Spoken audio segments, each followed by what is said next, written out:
2023 has been such a great year for gaming. There have been so many amazing game releases, but I feel like this year has been the best year for me to play some amazing games. Games that I feel like will be one of my top faves for years to come. So I want to talk about some of my favorite games that I've played this year in 2023. Before I get started, my name is Delaney. Welcome back to my channel. I love talking about video games. I've been doing live streams. If you want to be a part of this quarter of the internet, please like and subscribe. And welcome back, return viewers, as always. I'm actually going to try to do this in a ranking order, which is really difficult for me because I always just like, oh, I love all the games. So it's very hard to rank my favorite number one, but I'm pretty sure you guys already know what my number one is. So I'm going to say some honorable mentions first. I have I have two honorable mentions, and the first one is FAVE Farm. I didn't want to necessarily put FAVE Farm on my top fave of the year list, but I didn't want to keep it off this video, I guess I would say, because I have like this love-hate thing with FAVE Farm where I really love the gameplay and the mechanics and just how pretty it looks in the magical aesthetic, but I also did not like that the characters are just not really, are very two-dimensional and you don't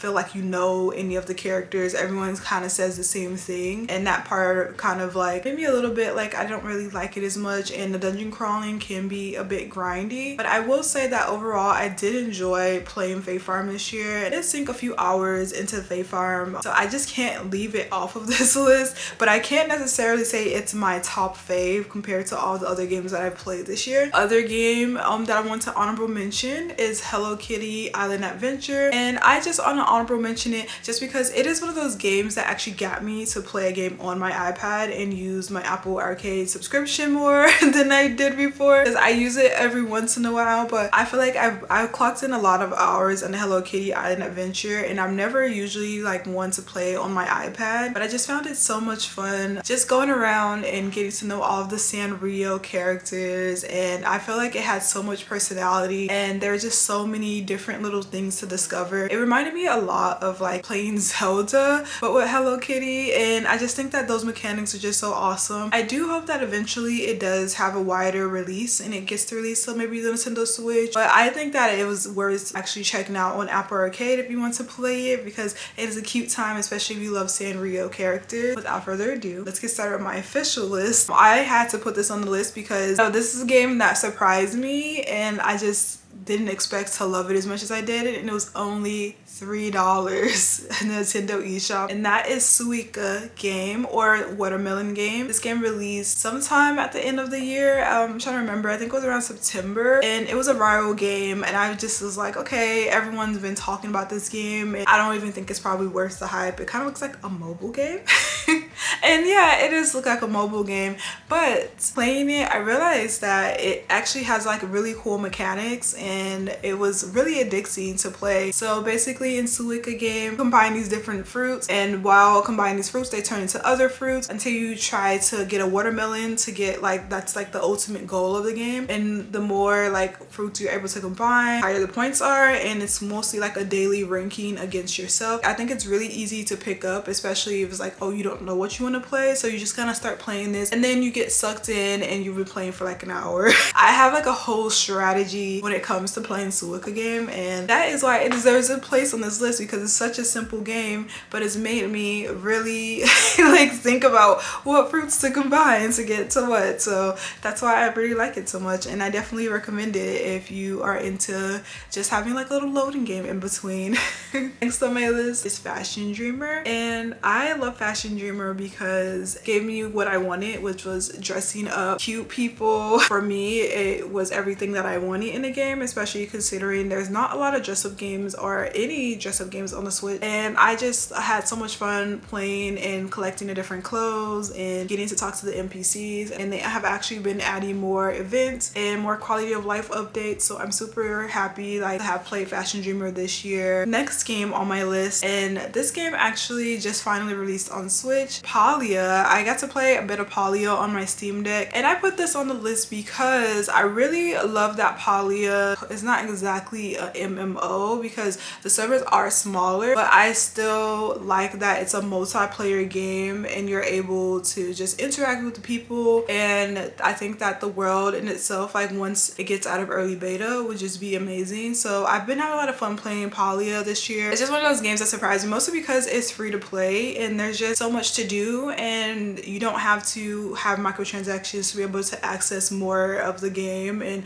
get to know the characters. So I just been having a lot of fun with Palia. So next game on my list is Season, A Letter to the Future. I still can't stop thinking about it. I feel like the gameplay was just so different from anything I played. It's like basically like a cozy bike riding simulator, but it's the end of the world. So basically in Season, A Letter to the Future, you get to play as this woman who's embarking on this journey after it is foretold that the end of the world is near. So basically you set off with your bicycle, camera, microphone, and your recording devices to go out and record the last days of the world as you travel around on your bike and meet different people and experience different types of cultures. And then at the end of this, you scrapbook it and you bring it to this museum that is going to preserve the memories because it is going to be untouched by the end of the world. So everything that you see and view in this world and what you deem is something that is worthy of being scrapbooked is held in this museum. And I really love this game because it's so sentimental, tugged at my heartstrings a lot, especially just because it's a melancholy topic. There's something very interesting about accepting the world as it is and just getting to experience it. So next game on my list, Dave the Diver. And Dave the Diver is a game where you play is Dave, who's a diver. The best thing about Dave the Diver is that it is technically a roguelike, but it's like you don't even notice while you're playing. It's like a mixture of like a diving simulator, but also a restaurant management simulator and all the wacky things in between. And I just really love the whole like aesthetic of it. So in Dave the Diver, you are diving for different types of fish to bring back to the sushi restaurant that is opened by one of your like old friends, and you are like the manager over that restaurant as well. So basically each dive you go under, you encounter different types of fish and you are trying to capture them, but then you also get tasked with other quests where some other characters will ask you to, you know, take a picture of artifacts you see down there, certain sea life you see. And there's also an underlying theme of merfolk. I find like the cutscenes to be one of my favoriteest parts. Like they have so much character and they get more and more like wacky and a little bit unhinged the more you go along. And I'm always surprised by some of the cutscenes and they really crack me up, and it adds a lot more character. And the gameplay loop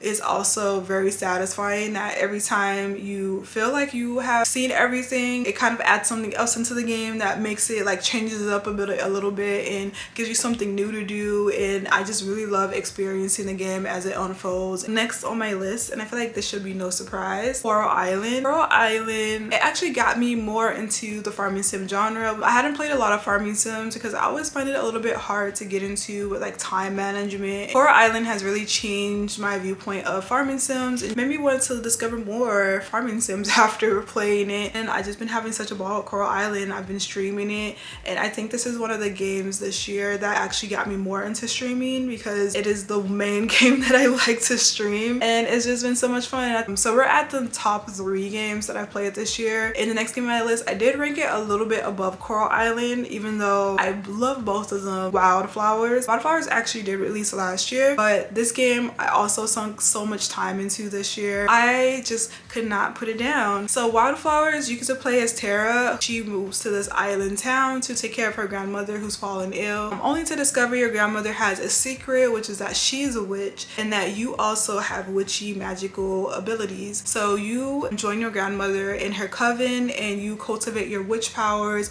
but you also get to know a lot of the townspeople and discover more of the magic that's within you in more magical realms. And I really like enjoyed this game more than I expected to, honestly. This is one of those games where it's like never judge a book by its cover, because I will be honest, initially I didn't like the art style of Wildflowers, but the more I played, the more it endeared itself to me. I really love that it's fully voice acted, and I think that adds more charm and character characters to the gameplay. There's also so much diversity, LGBTQ relationships, and so much more in this game that I really love. Next on my list in this game, oh my gosh, like I adored this game this year, okay? I put in so much time into this game. I laughed, I cried, and I had so many emotions while playing it, and that is Sea of Stars. So I played the demo of Sea of Stars before it was to release, and I just knew that this game was gonna be my favorite, one of my favorite games of all time pretty much. And I love Sea of Stars because it's so much heart to it. There's so much passion, especially by the devs. But I feel like with all the different characters you encounter and the people that are in your party, you feel like you know them, you feel like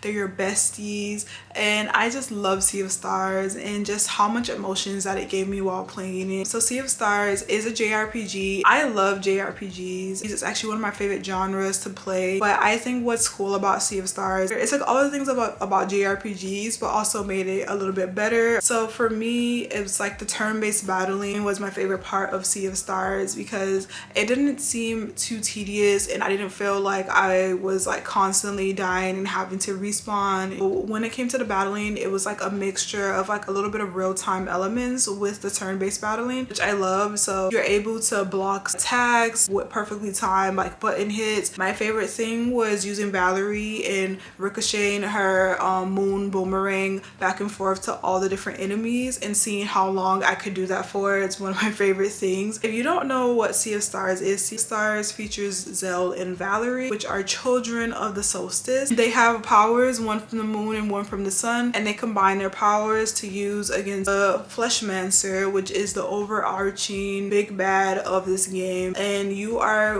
traveling to these different areas to save these like different cities and these people. I found myself like crying more than I've ever cried in any game I've played recently. Definitely highly recommend to anyone who hasn't played a JRPG and wants to get into the genre. I feel like this is a perfect starter for you. It's not too difficult and it's not too easy at the same time, but there are little amulets you can collect that can make the difficulty of the game a little bit easier. Really love this game and it's one of my favorites this year. I think it's gonna always be one of my all-time favorites, but I do have my number one on the list, which I know you guys already know what that number one is. So Zelda Tears of the Kingdom is my number one game this year. Every game on this list I love, but Zelda Tears of the Kingdom was my most highly anticipated game to come out this year, and it did not disappoint with all the hype that I had surrounding it. And finally being able to play the sequel to Breath of the Wild, and I know a lot of people had the same sentiments. I managed to sink like 200 hours into this game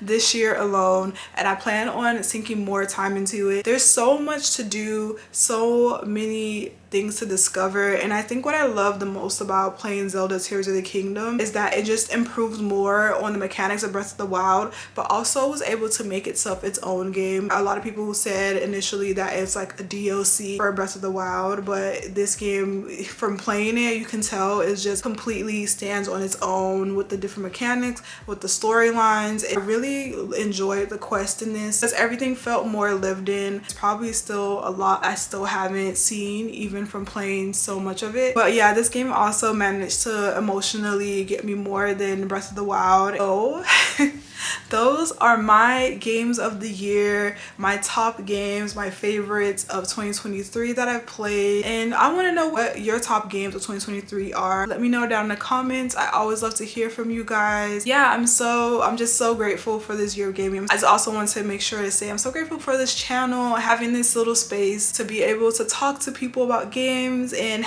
find a lot of like passionate people as well about games. This has been one of my favorite things to do this year, and so just growing this little corner of the internet, and you know, we reached 1K this year, which is just awesome, and I've been enjoying doing my live streams. So I just want you guys to know I really appreciate you guys. Don't feel like I expressed that enough in any of my videos. I just want to make sure I let you guys know that. But anyway, I hope all of you guys are doing well as always. Have a happy new year. See you in the next one. Bye.